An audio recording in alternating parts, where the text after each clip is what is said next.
வணக்கம்.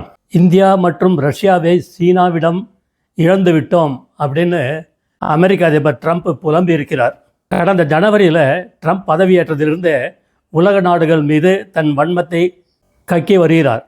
அனைத்து நாடுகளையும் தன் கட்டுப்பாட்டில் வைத்திருக்க வேண்டும் என எண்ணிய ட்ரம்ப் அமெரிக்காவுக்கு இறக்குமதியாகும் பொருள்களுக்கு நிறைய வரி விதிப்பை அறிவித்தார்.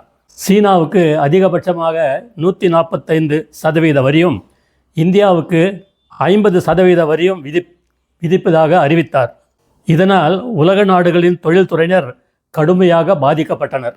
இந்நிலையில் ஷாங்காய் உச்சி மாநாட்டில் பங்கேற்கும்படி சீனாவிடமிருந்து இந்தியாவிற்கு அழைப்பு வந்தது.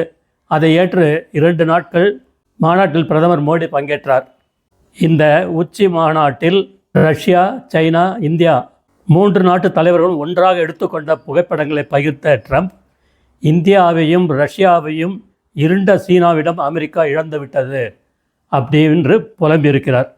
ஜெய்ஹிந்த்.